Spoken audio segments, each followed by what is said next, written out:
కొడంగల్లు నారాయణపేట ఎత్తిపోతల పథకాన్ని మనం తెచ్చుకున్నాం. ఇవాళ medical college, engineering college, veterinary college, nursing college, degree కాలేజీలు, జూనియర్ కాలేజీలు నారాయణపేట కొడంగల్ ఎత్తిపోతల పథకంతో పాటు కృష్ణా వికారాబాద్ రైల్వే లైను, అదే విధంగా కొడంగల్లో సిమెంట్ ఫ్యాక్టరీలు తెచ్చుకోవాలని మన ప్రయత్నం చేస్తుంటే కొంతమంది వచ్చి ఎట్లయినా కొడంగల్లో కాంగ్రెస్ పార్టీని పడేయాలి, కాంగ్రెస్ పార్టీని ఓడించాలి అని ఇవాళ ఈ ప్రాంతంలో తిరుగుతున్నారు. నేను అడుగుతున్న కొడంగల్ నియోజకవర్గ యువకులను, ఇక్కడున్న పెద్దల్ని ఆలోచన చేయమని నేను అడుగుతున్నా. ఎందుకు కొడంగల్లో రేవంత్ రెడ్డిని కింద పడేయాలి? మెడికల్ కాలేజ్ తెచ్చినందుకు కింద పడేయాలనా? ఇంజనీరింగ్ కాలేజ్ తెచ్చుకున్నందుకు కింద పడేయాలనా? వెటర్నరీ కాలేజ్ తెచ్చుకున్నందుకు కింద పడేయాలనా? అదేవిధంగా నర్సింగ్ కాలేజీలు తెచ్చుకున్నందుకు కింద పడేయాలనా? డిగ్రీ కాలేజీలు తెచ్చుకున్నందుకు కింద పడేయాలనా? జూనియర్ కాలేజీలు తెచ్చుకున్నందుకు కింద పడేయాలనా? కరువు ప్రాంతంగా ఉన్న ఈ కొడంగల్ ప్రాంతానికి 4,000 కోట్ల రూపాయలతో నారాయణపేట కొడంగల్ ఎత్తిపోతల పథకాన్ని తెచ్చుకొని ప్రతి ఎకరాకు నీళ్లు ఇస్తున్నందుకు రేవంత్ రెడ్డిని కింద పడేయాలనా? ఈ ప్రాంతంలో ఉద్యోగ ఉపాధి అవకాశాలు లేక అపారమైన సున్నపు గనులు ఉంటే ఆ సున్నపు గనులతోని 1,000 కోట్ల రూపాయల పెట్టుబడి తెచ్చి సిమెంట్ ఫ్యాక్టరీ పెట్టడానికి అనుమతులు తెస్తున్నందుకు రేవంత్ రెడ్డిని కింద పడేయాలనా? దేనికోసం కింద పడేయాలని నేను అడుగుతున్నా. 75 ఏళ్ళు మీరు ఎవరేం చేయలే. 75 ఏళ్ళు మరి కష్టాలు ఉంటే మమ్మల్ని ఎవరు పట్టించుకోలే. ఇవాళ అర్ణమ్మ బయలుదేరింది, నేను బీజేపీ జాతీయ ఉపాధ్యక్షురాలను. మంచిదే అమ్మా, కాంగ్రెస్ ఉన్నంతసేపు మంత్రి పదవులు అనుభవిస్తుంది. కాంగ్రెస్ కార్యకర్తలు భుజాల మీద పోసి నేను ఎమ్మెల్యేని చేసి మంత్రిని చేస్తే మంత్రి పదవి అనుభవించి ఇవాళ కార్యకర్తల గుండెల మీద దాన్ని బీజేపీలోకి పోయినాం. బీజేపీలకు పోయేమన్నా పాలమూరు రంగారెడ్డి ఎత్తిపోతల పథకానికి ఏమన్నా జాతీయ ప్రాజెక్టులు తీసుకొచ్చినావా? ఈ జిల్లాకు సాగునీరు ఎంత అవసరమో మీకు తెలుసు. నరేంద్ర మోడీ 10 ఏళ్లు ప్రధానమంత్రిగా ఉంటే పాలమూరు రంగారెడ్డి ఎత్తిపోతల పథకానికి జాతీయ ప్రాజెక్టు తేలేదు. కానీ నువ్వు భారతీయ జనతా పార్టీలో జాతీయ ఉపాధ్యక్షురాలు పదవి తెచ్చుకున్నావు. దానివల్ల నీకు లాభమైంది, నీ కుటుంబానికి లాభమైంది తప్ప మా పాలమూరు జిల్లాకి ఏమన్నా ప్రయోజనం ఉందా అని నేను అడుగుతున్నా. ఇవాళ భరసింహారెడ్డి అర్ణమ్మ ఎట్లన్నా చేసే కొడంగల్ తుట్టి చేయాలి, తూటు ఒడవాలి, అప్పుడే రేవంత్ రెడ్డి ఇజ్జత్ తీయాలని ఇలా కంకణం కట్టుకొని ఇట్లకెళ్ళ చీకట్ల తిరుగుతున్నాడు. ఆడొకడు ఈడొకడు ఉంటాడు, మోప అయితేనే ఉంటాడు. ఏ ఊర్లో అయినా అందరు మంచోళ్ళు ఉంటారా? ఎవడో ఒకడు తలమాసినోడు ఉంటాడు, ఎవడో ఒకడు ఎంగిల్ మెక్కులకు ఆశ పడేటోడు ఉంటాడు. అట్లాంటి వాళ్ళు కొంతమంది వాళ్ళ చుట్టూతో చేరి వాళ్ళందరికీ నేను ఒక మాట చెప్పదలుచుకున్నా. ఇవాళ మన ప్రాంత అభివృద్ధి మనం అందరం కలిసికట్టుగా ఉండి రాజకీయాలకు అతీతంగా కొడంగల్ నియోజకవర్గం నుంచి 50,000 మెజార్టీ ఇచ్చి పాలమూరు పార్లమెంట్ సభ్యుడిగా వంశీచంద్రెడ్డిని గెలిపిస్తే మీ సిపాయిగా ఢిల్లీలో ఉండి పాలమూరు రంగారెడ్డి ఎత్తిపోతల పథకాన్ని జాతీయ ప్రాజెక్టుగా తేవడానికి అవసరమైతే ప్రధానమంత్రితో కొట్లాడతాడు. రాహుల్ గాంధీ గారు ప్రధానమంత్రి అయితే 1,000 కోట్ల రూపాయలు నిధులు తీసుకొచ్చి పాలమూరు జిల్లాను అభివృద్ధి చేయడానికి ఉపయోగపడతాడు. అట్లాంటి అవకాశాన్ని జారవిడుచుకుందామా? ఇవాళ వాళ్ళు వీళ్ళు చెప్పినట్టు మనం నష్టపోదామా? అదేవిధంగా కాంగ్రెస్ ఓడగొట్టాలంటూ బీఆర్ఎస్ వాళ్ళు కూడా మోపారు. నేను అడుగుతున్నా, ఎందుకు ఓడగొట్టాలి కాంగ్రెస్ ను? ఆడబిడ్డలకు ఆర్టీసీలో ఉచిత బస్సు ప్రయాణం ఏర్పాటు చేసినాక ఓడగొట్టాలనా? పేదోళ్లకు రాజీవ్ ఆరోగ్యశ్రీ ద్వారా 10 లక్షల రూపాయలు ఏ దవాఖానకు పోయినా, అపోలకు పోయినా, యశోదకు పోయినా, కామినేని పోయినా బాజాబ్తా నడుచుకుంటా 10 లక్షల రూపాయలు వైద్యం అందించినందుకు ఇవాళ కాంగ్రెస్ పార్టీని ఓడగొట్టాలనా? ఇవాళ ఆడబిడ్డలకు 500 రూపాయలకే ఉచితంగా సిలిండర్ ఇస్తున్నందుకు ఇవాళ కాంగ్రెస్ పార్టీని ఓడగొట్టాలనా? ప్రతి పేదవాడికి 200 యూనిట్లు ఇంటికి ఉచితంగా కరెంట్ ఇచ్చినందుకు కాంగ్రెస్ పార్టీని ఓడగొట్టాలనా? ప్రతి పేదవాడికి ఆయనలో రాజశేఖర రెడ్డి గారు ఉన్నప్పుడు ఊరూరా ఇందిరమ్మ ఇల్లు ఇచ్చినాం, అడిగిన వాళ్ళకి ఇచ్చినాం, అడిగిన వాళ్ళకి కూడా ఇచ్చినాం. నువ్వు కట్టుకోవా, మళ్ళీ ఎప్పుడు వస్తుందో ఏమో, కాలం ఎట్లొస్తుందో. నీ పిల్లగానికి రేపు పెళ్లి అయితే కష్టం అయితే పిల్లగాని కూడా ఒకటి కట్టుకోని తండ్రి కొడుకు కూడా ఆయన 25 లక్షల ఇందిరమ్మ ఇల్లు కాంగ్రెస్ పార్టీ ఇచ్చింది. 10 ఏళ్లు కేసీఆర్ అధికారంలో ఉన్నాడు. ఈ కొడంగల్ మొత్తంలో ఏ ఊర్లోనన్నా డబుల్ బెడ్రూమ్ ఇల్లు వచ్చినాయా? ఎవరికైనా వచ్చినాయా? మా జర్నలిస్టులకు ఇళ్ళ పట్టాలని వచ్చినాయా? మరి ఏ పేదోడికి డబుల్ బెడ్రూమ్ ఇల్లు ఇయ్యని ఆ సన్నాసులు ఇవాళ మళ్ళొచ్చి రేవంత్ రెడ్డిని ఓడగొట్టాలి, రేవంత్ రెడ్డిని వడగొట్టాలి. ఈ కుట్రలు కుతంత్రాలు ఏందని నేను అడుగుతున్నా. ఇదే కాదు, నియామకాల కోసమే ఉద్యమం జరిగి 1,200 మంది పిల్లలు ఆత్మ బలిదానం చేసుకుంటే తెలంగాణ రాష్ట్రం వచ్చింది.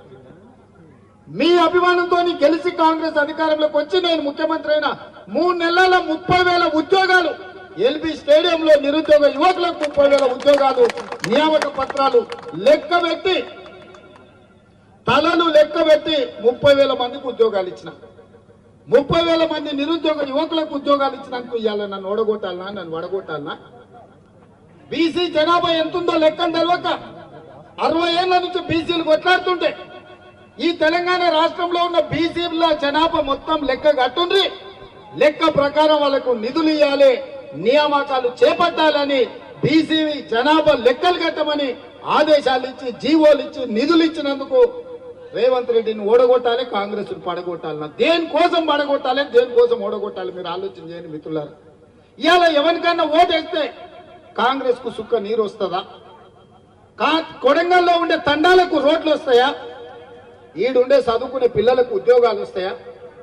ఇవాళ వాడు చెప్పిండనో వీడు చెప్పిండనో మతం పేరు మీదనో భాష పేరు మీదనో పంచాయతీలు పెట్టి కలిసిమెలిసి ఉండే కోస్గిలో ఇవాళ పంచాయతీలు పెట్టి కాడికి వచ్చారు. ఎన్నడన్నా కోస్గిలో ఎన్నడన్నా కొట్లాడుకున్నామే? శ్రీరామనవమికి వాళ్ళు వచ్చి పీర్ల పండుగకు మనం పోతుంది. ఎన్నడన్నా మన మధ్యలో పంచాయతీ ఉందా? గెట్టు తగాద ఉందా లేకపోతే ఆస్తి తగాద ఉందా? కానీ ఇవాళ ఓట్ల కోసం మళ్ళీ పంచాయతీలు పెట్టాలని కొంతమంది బయలుదేరారు. ఇది మన ప్రాంతానికే మంచిది కాదు మిత్రులారా, ఆలోచన చేయండి. కొడంగల్ అంటే ప్రశాంతం. ఎన్నికలు వచ్చినప్పుడు ఎవరి పార్టీకి వాళ్ళకి చేసుకుంటాం, ఎన్నికలు అయిపోయిన తర్వాత ఎవరి పని వాళ్ళు చేసుకుంటాం. ఎవరి దగ్గరికి ఎవరు పోయి ఎవరి మీద ఎవరు కేసులు పెట్టుకోం. ఇవాళ అక్రమ కేసులు పెట్టుకునే పరిస్థితి, జుట్లు పట్టుకొని కొట్లాడుకునే పరిస్థితి ఇవాళ కొంతమంది కల్పిస్తున్నారు. అందుకే మిత్రులారా, ఈ కొడంగల్లో ఈ 5 ఏళ్ళు నేను ఒక్కటే మాట చెప్పదలుచుకుని ఇక్కడ ఉన్న పెద్దలందరికీ, ఇక్కడ ఉన్న యువకులందరికీ, ఈ 5 ఏళ్ళు రాజకీయాలు వద్దు. ఈ 5 ఏళ్ళు ఎవ్వని గురించి ఎవ్వడు భ్రమలు కల్పిస్తే భ్రమలు పడకండి. 10 ఏళ్ళు ప్రధానమంత్రి ఉన్న నరేంద్ర మోడీ మళ్ళీ 3వసారి ఓటేస్తే చంద్రబాబు రాజు అవుతాడా? ఏమవుతాడా? 10 ఏళ్ళు ప్రధానమంత్రి ఉన్న నరేంద్ర మోడీ మనకేమన్నా ఇచ్చిందా? 5 ఏళ్ల నుంచి జాతీయ ఉపాధ్యక్షురాలు ఉన్న అరుణమ్మ ఏమన్నా తెచ్చిందా? ఇంకా కొత్తగా ఏం తెస్తారు? ఇవాళ మనకు అవకాశం వచ్చిన ఎంబడే 5,000 కోట్ల రూపాయలు తీసుకొచ్చి కోస్గిలో 1,00,000 మందితోని సభ పెట్టి రాష్ట్రంలో ఉన్న మంత్రులందరినీ కొడంగల్కు కోస్గికి రప్పించి శిలాఫలకాలేసి ఇవాళ అభివృద్ధి పనులు చేపట్టామా లేదా ఆలోచన చేసి ఊరూరు సందు సందు రోడ్లేసే బాధ్యత మనం తీసుకున్నాం. 3,500 ఇందిరమ్మ ఇళ్లు ఎంబడే పేదోళ్ళకి ఇచ్చడానికి ఇవాళ జీవో ఇచ్చినాం. 4,50,000 ఇళ్లు 22,500 కోట్ల రూపాయలు కేటాయించి రాష్ట్రమంతా పేదోళ్లకు ప్రతి ఇంటికి 5 లక్షల రూపాయలు ఇల్లు కట్టుకోనికే ఇవాళ ఇచ్చిన మాట వాస్తవం కాదా? ఒక్క కొడంగల్లో నేను 40 కోట్ల రూపాయలకు సీసీ రోడ్లు ఇచ్చినాం, డబుల్ రోడ్లు ఇచ్చినాం, ప్రతి తండాకు రోడ్లు ఇచ్చినాం. దాదాపుగా 700-800 కోట్ల రూపాయలు 100 రోజుల్లో కొడంగల్లో రోడ్ల కోసం ఇచ్చిన మాట వాస్తవం కదా? మళ్ళా 100 ఏళ్ళైనా ఇన్ని నిధులు ఎవడన్నా తెస్తాడా? ఇలా కేవలం ఓడిచుర్రి ఎట్లనే వేసి రేవంత్ రెడ్డి పరపతి తగ్గియాలంటే కొడంగల్ మెజార్టీ తగ్గియాలి, లేకపోతే రేవంత్ రెడ్డిని దెబ్బతీయాలి, దొంగ దెబ్బ తీయాలని వెనకంగా గూడుపుటాన్ని చేస్తారు. ఇది రేవంత్ రెడ్డిని దెబ్బతీయడం కాదు, కొడంగల్ ప్రతిష్టను దెబ్బతీయడం, కొడంగల్ అభివృద్ధిని దెబ్బతీయడం, కొడంగల్ ఆత్మగౌరవాన్ని దెబ్బతీయడం, కొడంగల్ కు భవిష్యత్తులో జరగబోయే అభివృద్ధిని అడ్డుకోవడము. ఒకవేళ ఏదైనా తప్పిదం జరిగితే కృష్ణా వికారాబాద్ రైల్వే లైన్ రాకుండా పోతే, కొడంగల్లో వచ్చే సిమెంట్ ఫ్యాక్టరీ రాకుండా పోతే, నారాయణపేట కొడంగల్ ఎత్తిపోతల పథకం ఆగిపోతే, పాలమూరు రంగారెడ్డి ఎత్తిపోతల పథకానికి జాతీయ ప్రాజెక్టు రాకుండా పోతే ఇవన్నీ నష్టాలు జరుగుతాయి మిత్రులారా. అందుకే ఈడికొచ్చిన ప్రతి కార్యకర్తకు నేను ఎక్కడున్నా నా గుండె చప్పుడు కొడంగలే. నేను ఏ స్థాయికి ఎదిగినా